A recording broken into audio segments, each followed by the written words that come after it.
Hello and welcome to the World Built Environment Forum webinar series.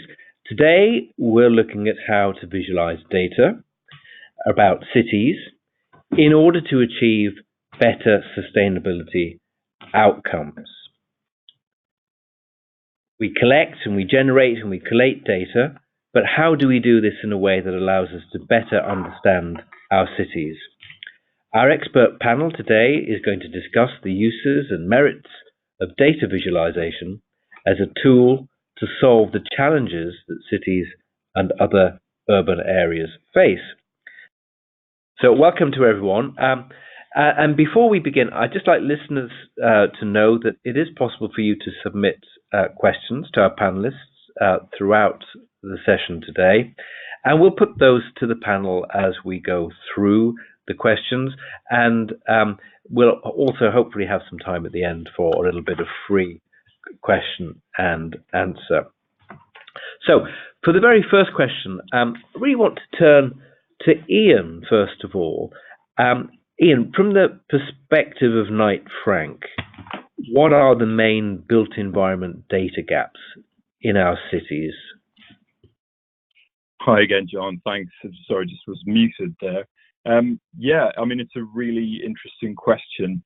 The use of mapping data, digital data, and geospatial data can be used to understand nearly every theme of human activity and land use in cities. So it stands to reason that anything that we need to make decisions on to match the intended use with location must draw on some kind of data that differentiates by location. And if you think of property in particular as one of those interesting intersections around human decision making, so where would you live, or where would you as an employee choose to work, and what are the diverse reasons you might bring into those decisions?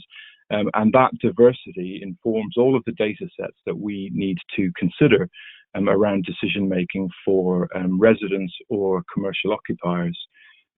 So our kind of model now for working with clients has very much evolved through the use of this type of data and approach. We're trying to increasingly put tools around spatial data directly into the hands of our clients. So, for example, interactive mapping portals will help them see a tailored submarket view. And will link their site characteristics with information on planning, workforce, and even lifestyle data. So I guess that kind of leads me to my city data wish list. It's a very long list. So I'm going to try to just kind of group them into a few headings. So physical form data, describing the built form in cities. We're obviously very lucky in the UK. We have a very mature geospatial ecosystem. When you move into 3 dimensions, you do still have a bit of a confused space when it comes to an agreed accessible single industry standard for understanding the potential development opportunities and constraints as understood universally in 3D. And obviously this is increasingly important for sustainable cities and their growth as we look to intensify and repurpose brownfield land. Committed and proposed infrastructure changes, again, you know, it's just not something that's readily available at the point at which our clients will ask us what is the impact on, for example, proposed transport infrastructure improvement. Even the frequency of a given train line, for example, will affect the desirability of a commuter town feeding into a major city. And the other kind of theme that I feel like we still have a long distance to travel with is worker and movement data. So if you look to the ONS, obviously they do generate incredibly useful information from the census, but it's not fine-grained enough, and it's not allowing the granularity of decision making around how workers use spaces, and then tying that back through the decision making process when it comes to occupiers. So I mean, data mapping, I think, at the moment is very much done as you as an individual, as a concerned member of the public. But I'm really interested in seeing rapid expansion to kind of fill the voids for decision makers when it comes to property more broadly. Thank you, Ian. And so quite a long list there. I heard brownfield land and how we can make better use of it, commuter data, worker movement, standards could be an issue there, how you get the level of granularity, and the reference there to the ONS, the Office of National Statistics. So quite a few issues there where there might be data gaps to close. Duncan, do you have a view on what data gaps there you would like to see closed? Yeah, sure. So lots of good points there from Ian, I think. So I think the situation has improved a lot over the last few years. There's a lot of interesting data sets, particularly on the energy performance of buildings, that weren't there or weren't open before. So, for example, the energy performance certificates data, which is now open data, that's very useful for assessing different neighborhoods and different parts of the city and their general energy performance.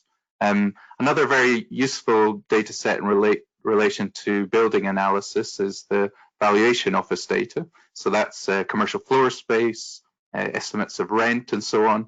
So that again can be quite a complementary data set for understanding urban sustainability. So one of the challenges we've been finding, particularly on the research side of things, is often in trying to integrate various data sets together that have come from different sources. So some of this data is address-based data. Some of this is more geometry and mapping-based data.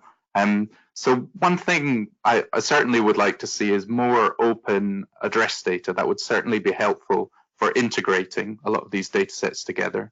And I'd also echo what Ian was saying around three-dimensional data is a big challenge. We have some interesting data sets like LiDAR, for example, but our core data sets are all two-dimensional. So stepping into 3D, which is essential for a lot of the energy and energy efficiency related research is quite a challenge with our current data sets.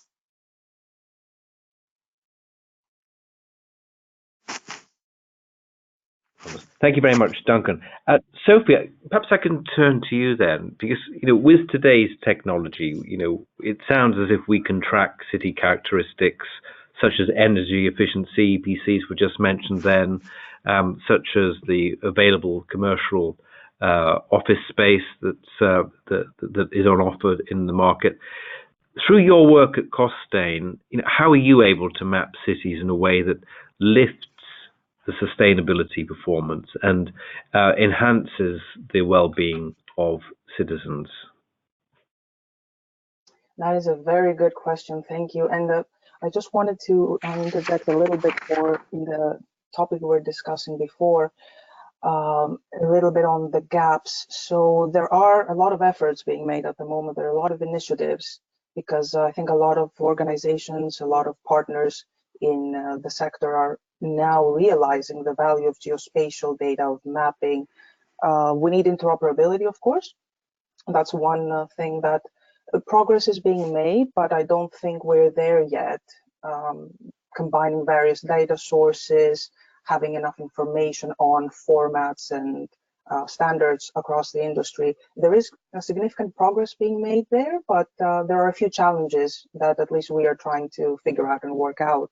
So better integration with BIM technology, with 3D, as both Duncan and Ian mentioned. But in terms of mapping for sustainability, there are very good efforts being made there, especially for air quality information.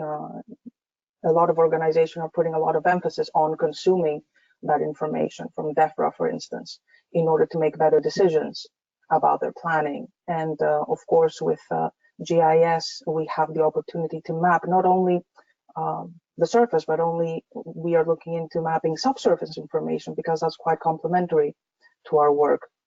So for geospatial, having all this information mapped and available, it's not just about visualization, but that helps us move more into the analytics part of this discipline, because of course visualizing is great, it's one step, but we need to take it one step further. So what do we do with that information? What kind of analytics, what kind of insights can we get out of all that information that is sometimes openly available to us? And that's great. There's a lot of push to make data more and more open, democratization of data.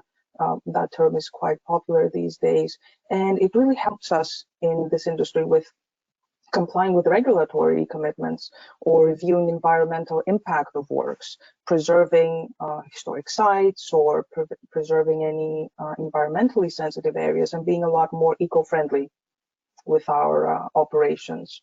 And of course, by mapping all these things, we can plan and be a bit more proactive rather than reactive when there is a service interruption or where there is an incident going on. So yeah, it has been definitely very important.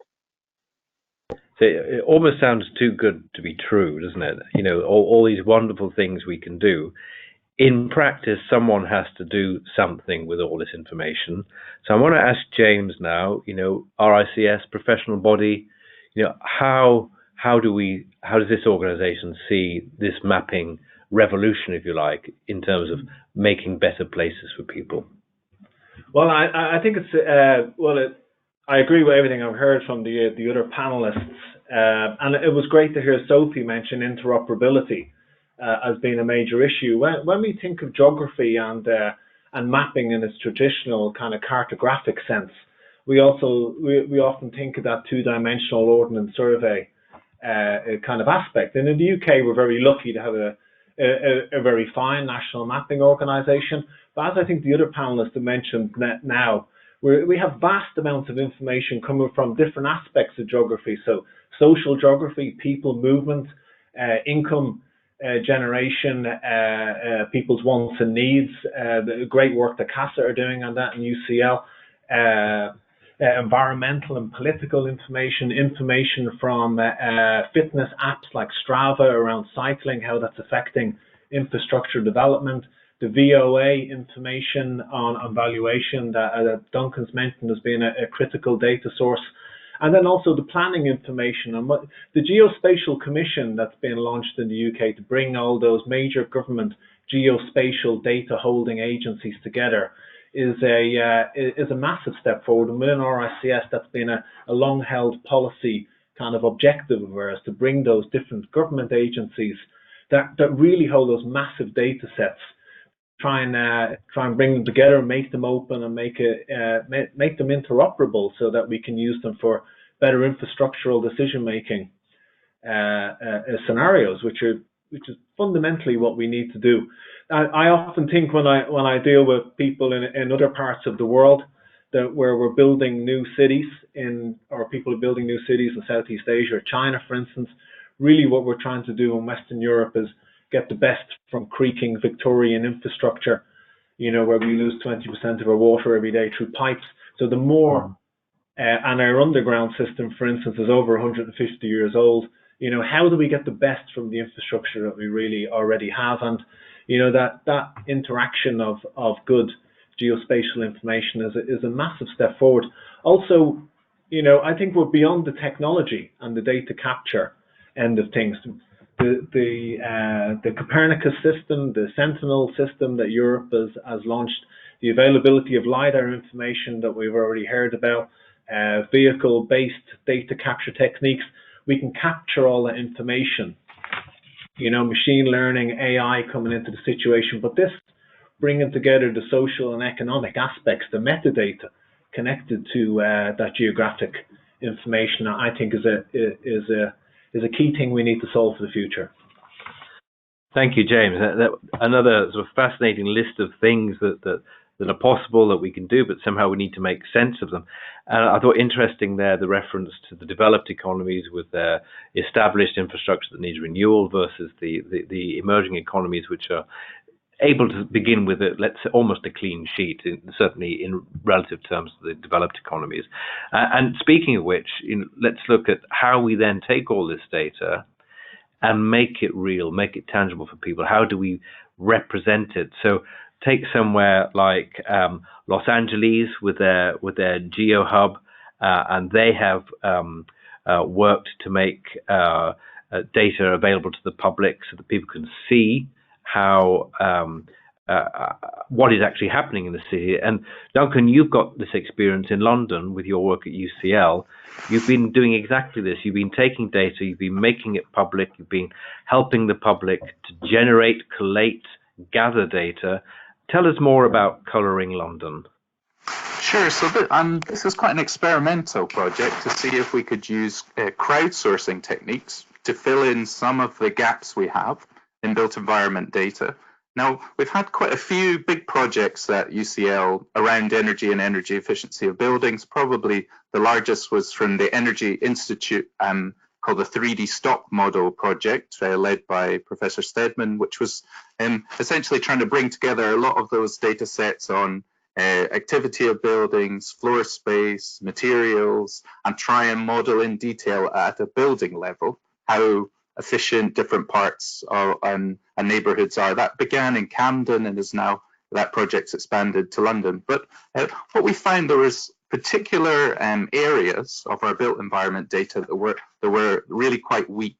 And one of the missing ones was around age. So age has got, the age of buildings has got a lot of applications, both on the heritage side in terms of the rich buildings from our past that we want to preserve, but also has a huge influence on energy efficiency of the building stock as well. Our new build tends to be much more efficient than some of our historic stock.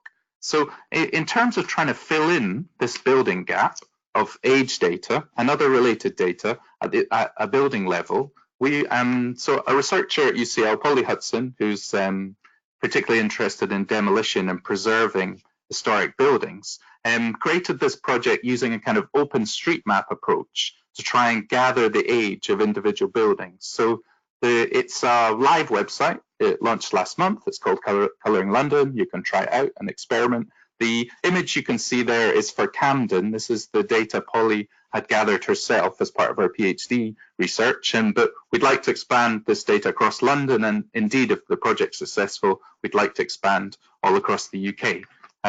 So the idea is that we engage with heritage organisations, listed buildings information from English Heritage, but also community organisations as well, who are knowledgeable about their local environment, and try and crowdsource some of that individual building data on age, which is interesting just from a kind of public understanding of the history of their neighbourhood and how it's changed over time, but also in our research at trying to model building energy efficiency, understand how different areas of the city perform, where retrofitting funding may have to be targeted, for example, those kind of questions. So that's this Colouring London, quite a different approach to try and fill in this data gap. There's certainly challenges around data quality and so on, so that's going to be part of the research experience. But I hope this is going to be a complementary approach to filling in some of those gaps we've been discussing in built environment data. Thank you, Duncan. And it looks absolutely brilliant. And I would encourage everyone that's listening to go and look at the website. Just a follow-up question for you there, because I mean, it looks great. It's visually appealing. It's engaging. But you know, what has been the public reaction? How do they respond as the public when they see this kind of data become available to them, data that they can shape? Do they engage? Does it lead to them putting pressure on city leaders because it becomes obvious to citizens that there's a particular issue in their neighbourhood, be it air quality or traffic congestion? How does the public actually respond? Sure. So, I mean, this website, this project, still at kind of its early stage of data gathering. So it will be in a better stage to influence policy probably in 6 months' time. But if I could just refer perhaps to some of the previous projects we've done and then at UCL. So, for example, we had a big project, UCL Geography, mapping the census data. It was called Data Shine Census. And that, if you can make those interactive websites easy enough to use, easy enough to understand, it can really reach a very big audience. So our most popular websites, the yearly visitors are into the hundreds of thousands of people, and that's included community organizations, Some of the organizations perhaps more interested in getting stuck into planning decisions, so on, are, for example, environmental charities, neighborhood heritage organizations, cycling groups, for example, real estate users, and another big group. So the audience of people with the GIS expertise to download that data and create a map themselves is much, much smaller than the potential audience of organizations and community members who may want access to good quality demographic data, or real estate prices, or the average household energy use, or how that's changed in the last few years. I mean, there's certainly a wide audience for being able to get hold of that information quickly and easily. So I'd like to put out to all the panelists now a question. Well, that's how the public respond. They're engaged and enthusiastic about these things. But is this an opportunity or a threat from the point of view of city administrators who, are going to be facing a lot more demands, a lot more queries and pressures from different groups, whether it's the cyclists or the heritage groups? I would say what is opportunity. Definitely. Opportunity, Insofar as the scale at which that information can be understood in its correct context, because we know from the way that the public sector engages consultancies, for example, that they will often draw on more specialized expertise externally and bring that information in where it's appropriate and relevant. And in many cases, that will include some kind of interface with the spatial data that has already been prepared within that organization. On the democratization side of it, I mean, it's really interesting, this idea of having information served out to members of the public. It's a great way of stimulating engagement around, providing locally sourced information and creating some standardized framework on that. But what I still think there's a potential issue with is the efforts of authorities in putting that information out there is at odds with the utility of that information, because it's a kind of a view-only mode. So, for example, there are still cases where local plans might be produced using kind of graphic design techniques and maybe put on a website as a PDF. And we'd all say, okay, well, hopefully the industry has moved past that point. But in some cases, it's moved so far beyond that. You've got these, elaborate web portals with, impeccable geospatial data, all traced out on Ordnance Survey master map, but there's no queryability enabled with that data. Now, I just find that a really interesting point when it comes to decision making that then interfaces with that public arena, because from a developer point of view, these criteria must be queryable at scale. So when we've built a complex site appraisal model, we may have any number of physical and socioeconomic themes that are being assessed and reported on in those models, but we have to omit a layer that isn't queryable. So, we won't be taking a developer portfolio of 1,000 sites and manually checking against individual allocations that have been presented, even if it's been presented on a beautiful web interface. That the queryability of that data behind the scenes is a really, really crucial point. Thank you very much. And Sophie, I wonder from your point of view, the construction and engineering business like Costain, how does this have an impact on what you're doing? Has a very big impact actually, and it affects us on our day-to-day work actually. I fully agree with what Ian said. These efforts are great, and it's definitely a very big advantage to be able to engage with the public and get information on their needs, and crowdsource information is very important. But the development of these solutions, if we'd like, whether it's web portals or data availability under open data terms, it's great, but we always need to have the end user need in mind, and to avoid doing this democratization just for the sake of it. So we always try to have the end goal in mind when we are designing something, when we're releasing something using geospatial information, maps, etc.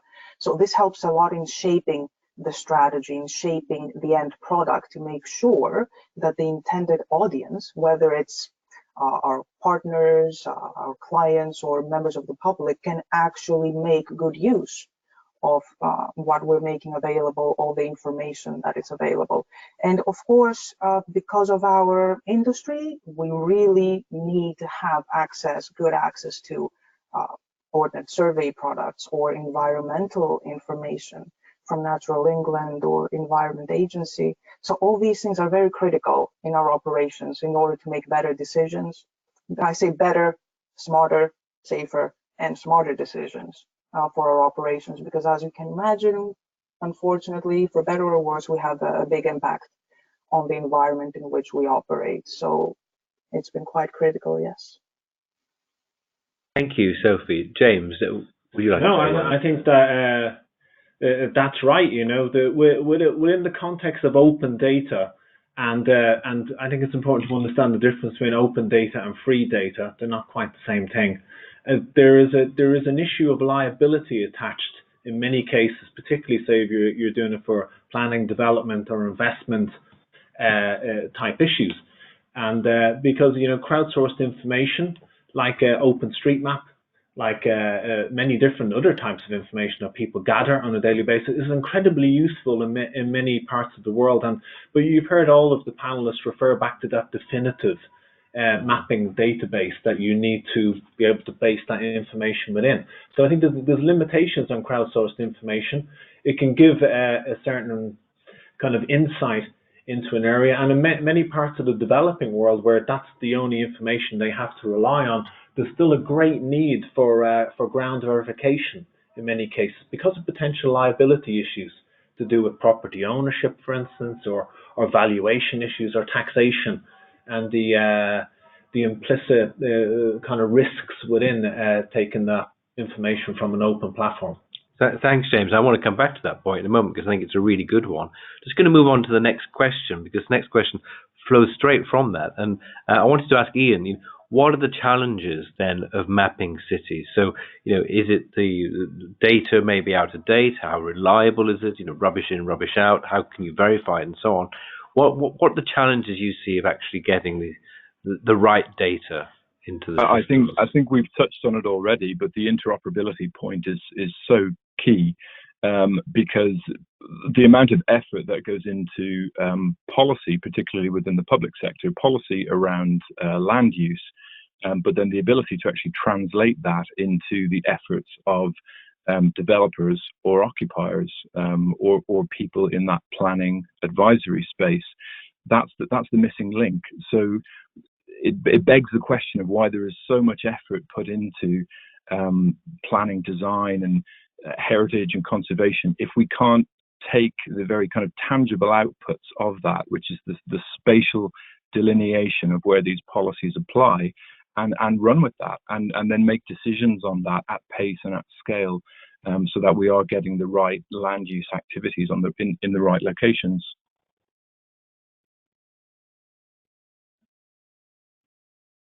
Yeah, please. And I think that's absolutely right. That consistency in decision making in a planning and development point of view. I've been very impressed looking at what the Catapult system that's been launched here in the UK and the Geovation Hub, and how they're trying to bring together different data sets and visualize not just the geographic effects, but the social and economic effects of new development. So the pressure on schools, where local roads will be overloaded with people in the area. We're very good at visualizing these things geospatially, as the other panelists will know. But seeing those wider social and even down to crime statistic kind of elements in a development scenario is absolutely crucial. And I think also that element, say like in the Battersea development, where public money is funding infrastructure to enable this development to happen, the extension of the tube system for a new station there, the fact that how we can then see a development feed back into the public purse to repay that investment. And I think geospatial has a massive role to play in understanding the wider economics of development. Thanks, James. So this is really getting us into this whole question of the benefits of mapping, and examples of where we might find that mapping have actually led to an increase in sustainability or well-being. Now, I can imagine that if you're developing a whole, let's say a housing estate, you could not only plan what it would look like geospatially, you could model and depict for the planners, for the future residents of that housing estate, how it will work on an ESG level, what the crime figures were like, how reliable the bus services will be, and so on. Is that the kind of benefit you're envisaging from this kind of mapping? I would say yeah, absolutely. no, absolutely. I would say even upstream of that, even on the selection of sites, there's already benefit being brought to bear, because housing developers in the UK are sitting on a huge amount of land, and they're able to make more nuanced location decisions than they have in the past. And it's using data that's being surfaced up from these Geo6 stakeholders represented on the Geospatial Commission. And on the public sector side, our clients are able to connect their operational requirements. So they might have a minimum operational footprint that they need to maintain, or a population threshold that they need to cover, with their decisions on where their physical property portfolio is. But to give an example in the residential space, of where the geospatial differentiation is clearly helping them to make better decisions. One would be retirement living, which is a major societal challenge that we have, our aging population. But our retirement developers are now able to locate empty nester households. We're able to cross-reference that with households that don't have any mortgages remaining, and then rank those sites in the vicinity by the provision of amenities like sports clubs, retail. Even one retirement developer said that they wanted to model out any slope or incline in the vicinity of their scheme, so that you wouldn't have a situation where people are kind of trapped in their retirement village because they can't walk uphill to the shops. And on the other end of the spectrum, you have co-living developers who are aiming at a completely different demographic. So they want to ensure that the trade-off against the small unit size is the fact that you have your social life, your vibrant nightlife, locations where you can build up high dual aspect within several minutes walk of a tube station. So they're selling and marketing the lifestyle at the same time that they're making decisions about the location. Thank you. And Sophie, what do you make of that? This, bringing these real, tangible benefits in sustainability and well-being metrics. So this has definitely helped us a lot to increase sustainability and well-being for our operations, for our works, for our clients. Having geospatial information readily available is really helping us make better decisions, or whether it's for site selections or operational efficiency, increasing capacity for an aging infrastructure, really. I know we touched on that point earlier on, but unfortunately we're having to deal with an aging infrastructure, and everyone is coming under increased pressure to perform better with less cost. And geospatial technologies and information data is really helping us achieve that, or support our clients or members of the public or our colleagues in achieving that, because we can make decisions, we can base our operations on actual hard evidence, on hard data. So to give an example, we can capture information on assets out on the field that help us create a register for all that assets. That includes condition, that includes status, or any other maintenance information that is, of course, critical to people and the organizations that have to maintain this critical infrastructure. So you can see how this becomes very significant in our works there. And also I wanted to mention that GIS and geospatial mapping information is really helping us manage biodiversity a lot better. It helps us with our eco-understanding and make sure that our impact to the environment, biodiversity, is kept to a minimum. And if there is anything that is impacted, make sure that we restore this. And I think it's very important here. It's quite indicative of this tendency that the Geospatial Commission is actually doing the underground asset registry to capture all this information, map it, and make sure that we are actually operating in a sustainable way. And if there's any pressure, regulatory or otherwise, we can actually be proactive in maintenance and sustaining all this aging infrastructure. Thank you. I think that the point about diversity there is biodiversity is really interesting. We're going to come back to that in a couple of minutes' time, because the last question I've got for the panel is exactly about the impact on the environment. And speaking of questions, if any of the listeners out there, if you have questions, please do submit them and we will feed them into the panel. They're always welcome. So please do participate, and anything you want to clarify or to challenge our panelists' views, please do feel free to do so using the online facility. James, everything we're hearing here, how effective are these mapping approaches to improving the way we do planning, and more importantly, or just as importantly, the policy and legislation around that? Yeah, well, I'm sure that my fellow panelists agree with me. We really feel that we're on the edge of a big geospatial information revolution, not only in developed economies but around the world. And just to bring an example from the policy and legislation point of view, from the marine and coastal zone area, at the minute the UK is going to engage in a gigantic decommissioning of the older renewable energy wind farms around most of our coastal areas. Also, when we did this 10 years ago, we initially built them. This is, some great information supplied by another member of that Geo6 in the Geospatial Commission that you've heard about quite a lot, the UK Hydrographic Office, which maps and charts the coastal area. But modern geospatial interoperability has allowed us to link the marine and land-based information data sets much more closely, actually, almost kind of seamlessly compared to what we used to do even up to about 5 to 10 years ago.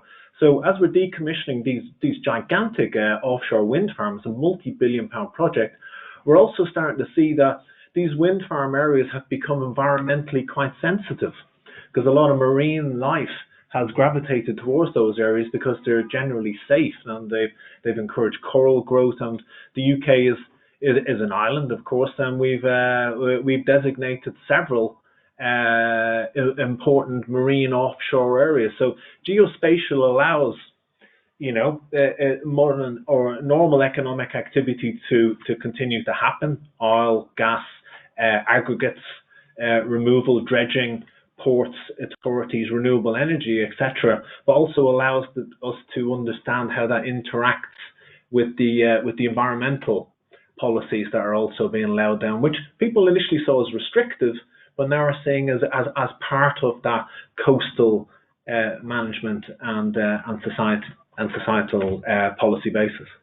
So let me just take that on to the next question then, which is around environmental risk. So, right now we're seeing major rainfall incidents in the United Kingdom, across Europe.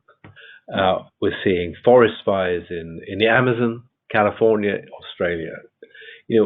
What can we do with these tools that's going to actually help us to manage our environment, to deal with these new risks that we're seeing in a changing world, which, let's face it, people are talking about a climate emergency now and a biodiversity emergency. What can these tools do to help us? I think there's a number of ways we can look at using the data and connections that we have out to industry to make improvements in this space. So, it's no surprise that many of our occupier clients and residential developers are increasingly concerned about ESG. And we're looking at ways to bring solutions to bear through all the data sets that we've got access to. One of the things that caught our eye, and many panelists will already be aware of this, is the Crowther Lab exercise, which has been received a lot of press and publicity about rewilding of trees. And they've generated some really interesting spatial data showing areas, including parts of the UK, where rewilding would bring significant carbon offsets. Now, what we've also got access to is our client estate database, which shows all of our clients which have land parcels above 1,000 acres up and down the UK. Now, there's an obvious synergy between those two. We're currently looking at ways to bring those data sets together and speak to those clients about diversification of land use. There's so many compelling reasons to consider that, not least of which is the fact that the climate emergency means that the existing land use is potentially unsustainable, even if they do nothing. So I think that's just really, certainly immediate from our perspective, way of actually engaging clients on this topic and bringing some useful information to bear. James? Yeah, just speaking to some rural colleagues today, I'd agree that rewilding and biodiversity, particularly with the potential issues we're going to have to deal with post-Brexit, the new agricultural bill, and more of an emphasis on biodiversity, and also the fact that geospatial information can help not only designate but protect those areas around the use of high technology agriculture. Actually, the geospatial information in agriculture is becoming a gigantic industry and incredibly important. But I know that other, like Duncan and Sophie, will know that the biodiversity end of things is just as important in an urban environment as well. So these aspects of geospatial information and its use can really help with protecting our open spaces, the placemaking scenario around how development value is added to by the addition of green spaces and parks and recreational facilities for people, the well-being aspects that are implicit within urban development, and the understanding people movements and all that interoperability of different geospatial data sets, I think will lead to quite a change in development planning and understanding over the next couple of years. Thank you, James. I want to put in a question that we've got coming in, which is around the ethics. What are the ethics of taking these data, putting them on maps such as we have, and making them publicly available, bearing in mind that those data may not be totally reliable, bearing in mind that people who live in the area may not want that data to be made publicly available. After all, if my house value is falling because my street is particularly high in pollution, I might not necessarily want everybody to know that. What if the data suggests that my property is likely to be flooded and that I get my house insured, even though I actually believe I'm in an area which is fairly secure from flooding? There's some ethical issues here, aren't there? I'd like someone to comment on the ethics. Perhaps Sophie, have you come across some ethical dilemmas in looking at this work? Well, we're very conscious about GDPR, definitely, and making data available in an anonymized way so that individuals or individual locations cannot be pinpointed with 100% accuracy. Now, geospatial data and technologies, they give us the power of knowledge.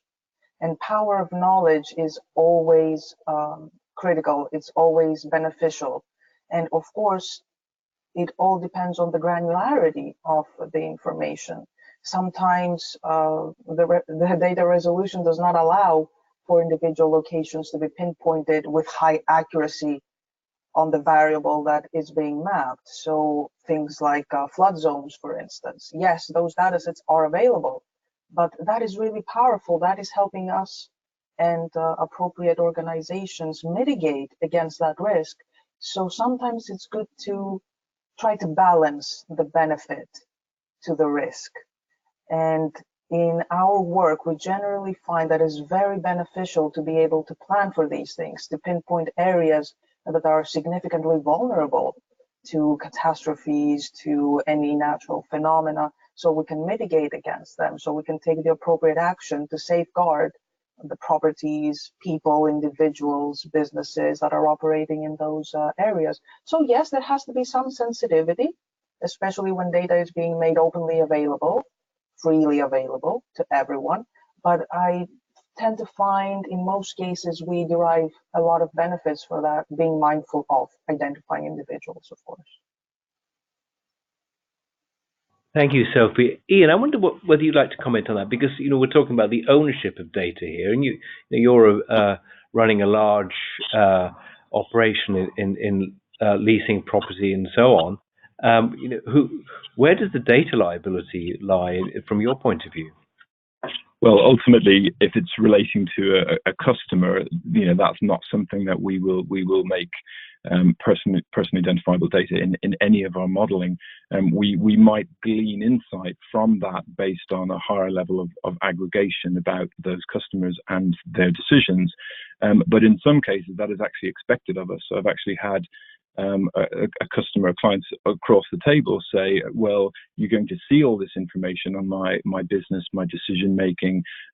What can I expect from you in return? What insights will you be building around this really detailed view of my operation, which I haven't actually had up until this point? So it gives you a sense of kind of where people's expectations are around this. In a way, this is kind of like the spatial equivalent of, for example, what Experian might do in getting credit reference agency scores, for example, and building kind of profiles and pictures around people. But the Data Protection Act covers decision making based on this type of information. And we wouldn't go anywhere near as far as making individual decisions that would actually affect either a worker or one of the occupiers that we deal with, or indeed a target demographic for one of these developers. My actual view is that this helps to bring some transparency to bear. We know that for a very long time, decisions in the insurance industry, for example, affect individuals and premiums that people are quoted.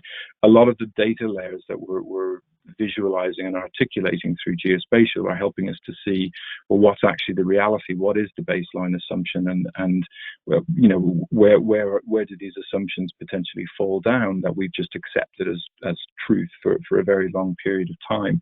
So the visual element actually, I think, lends some clarity around decision making. That the reality is it's been automated for quite some time, not outside of our own industry. Thank you. I'm just going to bring in. We've got a couple of questions come in, and I just want to take one which perhaps captures both of them. From James Gibbs is asking, if you were beginning your career today in the geospatial industry, what should you specialize in? What do you think will have the largest impact in this field, and indeed more broadly for society? So, James, I'll ask you first. You're a professional as a chartered surveyor. What would your advice be?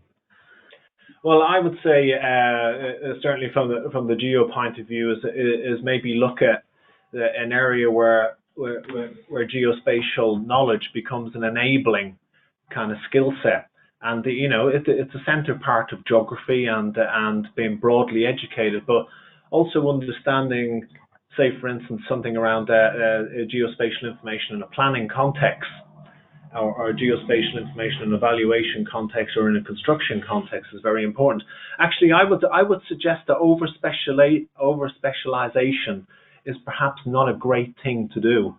That employers that we speak to within our ICS are generally looking for people who are broadly educated, and then they will teach them the specialized nature of what they're doing. So I think having a broad worldview, understanding geospatial information in its broadest context, but maybe focusing in on how geospatial can work. And I think Ian is a great example of this. Knight Frank didn't have a geospatial unit 5 to 10 years ago. All the big firms are now opening these. They can see the value, but Ian, of course, has trained himself into understanding how the property world works from a geospatial context. And I think that's maybe the key of getting our people right into the system.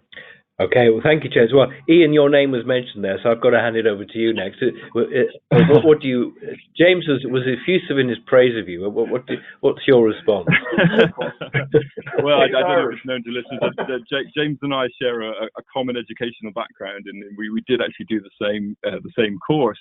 A course which has evolved and continues to evolve with the changing technology. And I even remember at the time when I was wrapping up in that degree, I remember saying to the faculty at that time that the collaboration element and the collective problem solving skills must be something that they keep returning to. I think my only criticism at the time was that it stood a little bit alone as a very interesting technology, but not necessarily applied across the wider faculty of the built environment, because I think the students of geospatial science must be linked in with courses that address the in-depth needs of society broadly. They have to be able to see past the initial maybe superficial stages of analysis and take ownership of the subject matter. Because if I think about candidates that we've interviewed, and I think about the CVs, in many cases they've jumped from one GIS role to another, maybe bouncing between industries, and they demonstrate incredible knowledge and experience of the systems and the methods, but perhaps not enough passion for the subject matter. And I've always said, if they fail to understand and engage with the subject matter, they can't build that narrative, they can't own that storytelling around that. Thank you. Well, I'm going to put one last question to the panel that's come in on the system from Saad Yahya, who's asking about poverty mapping. There has in the past been poverty mapping of cities in Kenya. Have you on the panel had experience of poverty mapping? Have you seen examples of where geospatial techniques can help in poverty mapping, and not just mapping the poverty, but then doing something to alleviate it? Who would like to come in? I could come Duncan? in. On the UK side of things, I think the Index for Multiple Deprivation, which is now, it must be almost a decade old now, but that's really been a very, very useful data set, widely used by local authorities.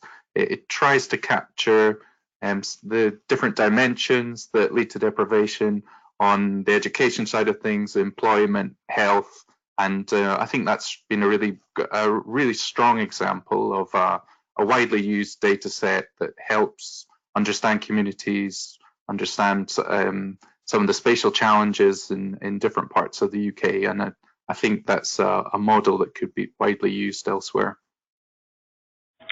Thank you. And Duncan, while you've got the microphone, I'm going to go around to each of our speakers very quickly and just give the opportunity for one last quick message. What is the key thing you'd like to get across to the people listening today? So Duncan first. Well, thank you very much for the invitation to take part today. I definitely emphasize the data integration side of things. So it's we're definitely talking about bringing lots of different data sets together on the built environment side, the kind of behavior side, the real estate side of things. And I think when we think about sustainability, we have to be thinking about bringing all these aspects together. So I think that's the overall geospatial challenge, if you like, to try and think across these different dimensions together. Thank you. Thank you. And Sophie, what would you see as the key message to get across? The key message. So first of all, thank you for inviting me today. I really enjoyed this conversation. The key message is that the geospatial revolution that James mentioned is happening. It is coming, and it's going to get more and more important in the future. We need to focus on interoperability in making sure that we standardize formats, operations. We're not in software lockdown. And of course, bearing in mind that geospatial technologies and maps can be applied across many industries. Going back to the point that we're discussing, the question from the audience, geospatial goes across. And it's really important to combine geospatial with what we are passionate about, whether that's environment, sustainability, planning, but it really plays a very important role. And I think we are making very good progress, and we're taking important steps in making sure that we're all aligned in this. Thank you, Sophie. I think a rather optimistic message there. Ian, what would you really want to stress today? Yeah, well, thanks again for the invite. I also really enjoyed the discussion and learned a lot from the other panelists.